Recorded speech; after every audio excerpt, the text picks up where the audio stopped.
Good afternoon, everyone, and welcome to another edition of Chat with the Chief. As always, I'm your Chief, Jared Mills, and today I'm here with Detective Chris Guay. Chris is a 13-year veteran of our police department. He's been a detective for 3 years and obviously one of our best. That's why he's on the show today. Today we're going to talk about fraud, specifically credit card fraud. Detective Guay, when we're dealing with, obviously you deal with these types of crimes regularly in your line of work upstairs for the Criminal Investigations Division. What's credit card skimming? Can you explain to me how that works? So, kind of in a nutshell, not to get too much into it, it's a device that can be attached onto an ATM machine, gas pump, credit card swiper, something along that lines. Like we have a gas station right behind us here. With the gas pumps, they can also go into the machine if they're able to access it, and they can actually attach wiring bundles to those which the consumer wouldn't see. But on an ATM machine, which is what we're going to talk about today, I'll kind of discuss how things that you can look for to see if there's a credit card skimming device attached onto that. Gotcha. So they're actually the criminals are attaching a device where they're reading your credit card information. Yes. So when we go up there, what you'll see is, and if you've used an ATM, and I'm sure most people have, what you can actually do is before you put your card in, you can actually grab onto that.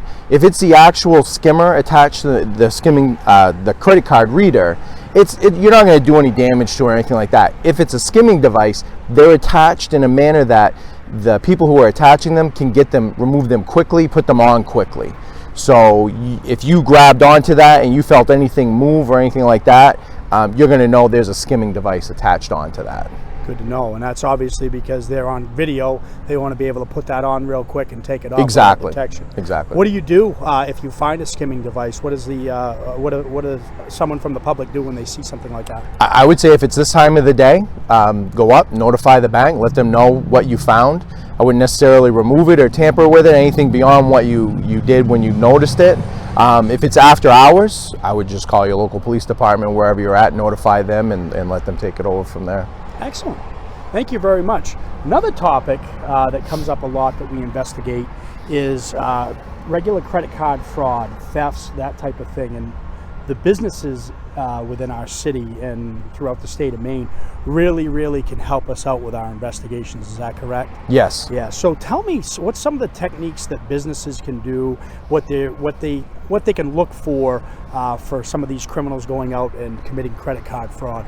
So once the criminals have been able to skim credit card numbers, and they can get them by the hundreds or thousands depending on how long they're attached to a device for.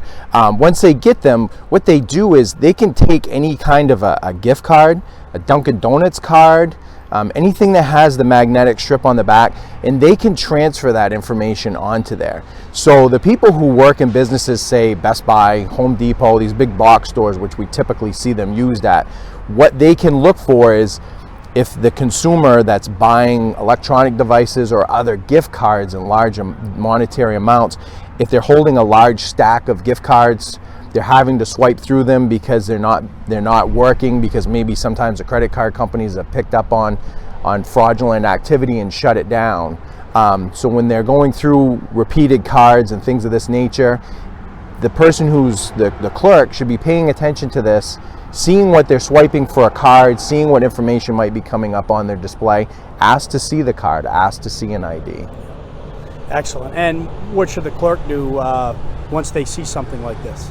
Notify a manager and immediately notify us, and try and get as much information as you can about the people that were trying to make these purchases. If you saw them get into any vehicles, plate numbers, things of this nature.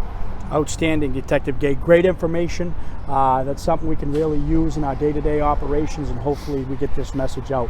Okay, with that said, why don't you come along with us and we'll go to an ATM and check this stuff out.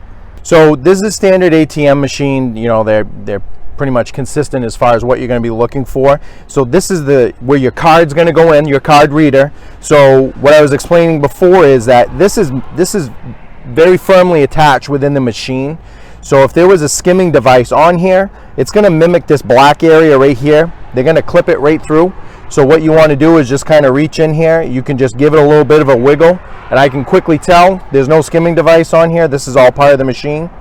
The other thing you might want to look for is sometimes they have a camera that will be attached up top, and that's so that they can see the keypad when you're punching in your PIN number to go along with that. So that's the other thing you might want to look for, is something that looks like it might be attached up top. That would be the camera device looking down at the keypad. That's pretty much all you have to look for. Thank you once again for tuning in to another edition of Chat with the Chief, and we'll see you later.